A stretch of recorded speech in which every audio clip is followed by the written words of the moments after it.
Straight out of the theater reaction to Spider-Man Brand New Day. What an incredible, incredible ride. Such an inspired choice to change directors. You could tell and feel on the screen there was just more vision to everything. And there was genuinely just so much more heart and just pure, visceral, like understanding of a character in this that I hadn't seen in any of the other Spider-Man movies.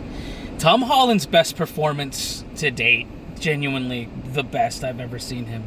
I also think that there really is so much to this film to digest when it comes to what it's trying to say about memory and people and trying not, and then like as a person trying not to do everything alone and understanding that you don't have to, and that by doing that you lose yourself and you lose who you are. I think that's just such a poignant message for this movie to have. I think everyone across the board did an incredible job.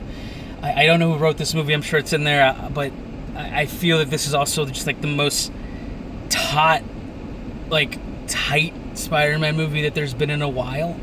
I've enjoyed the last ones for sure, but this one just felt so viscerally well done, and it plowed forward in ways that I was just so happy that it did. And it's also so poignant, and the story is just filled with just so much feeling and melodrama that I just could not help but just be engrossed in it completely. I don't know what the further adventures of Spider-Man are going to hold, but if this is an indication of what it is, I think we're going into a place that is much more deeper. And I think that's just something that is just kind of what's happening with cinema in general right now. We're in this time where movies are just more about people and things that are more viscerally hurting their souls in a way. I don't know if that's a good thing or a bad thing, but it is kind of the way I think cinema is flowing right now with everything happening in our world. We're really starting to exercise the demons of the things that are happening with this a lot, and cinema is really starting to reflect that. More of the movie, I genuinely thought some of the best Spider-Man set pieces I've ever seen.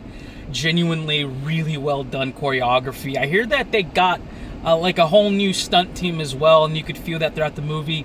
I appreciate John Berthol's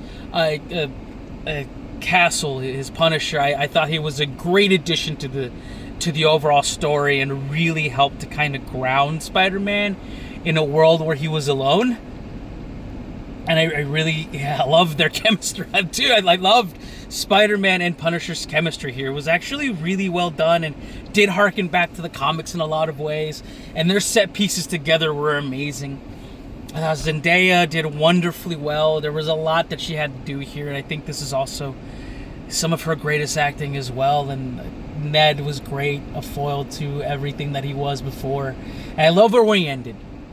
I did. I love that everything just kind of coalesced into this feeling of just deep understanding and sorrow for oneself and who a person's supposed to be. Sadie Sink, fantastic. I couldn't gush about her more. She just is really coming into her own and really understands herself and the characterizations in a way that I just genuinely, vehemently believed in her. And to talk about her is also, I don't want to give spoilers away here, but kind of the overall foil of what this movie was and exactly what you were dealing with the entire time. It was her character was a really nuanced way to kind of explore the deep characterizations of someone who's been lost and who's lost a ton and facing that with everything on top of what's happening in the universe. It's interesting the way that this world is starting to coalesce around the broader MCU. It still doesn't feel synced at all, right? Post-Endgame, everything just feels lost and convoluted, and this movie doesn't really do much to change that, but the story of Spider-Man here really did end up well. I give Spider-Man Brand New Day a 9 out of 10. A fantastic ride throughout, from the set pieces, the directing, the acting was incredible, the story was well done. I did think we got lost a little bit in the broader MCU things, which I think is just kind of par for the course for where we are right now. the things that kind of connect this movie to its broader universe are the things that I think are the weakest. And it's strongest when it's just talking about Spider-Man and the people in his life and the way he's dealing with it. But I did think the overall story was well done. Pacing was incredible. I do think that the banter between Frank Castle and Peter Parker was some of the best I've seen. The Punisher and Spider-Man together in the movie is amazing. Thank you so much for watching. I truly appreciate it, guys. Thank you.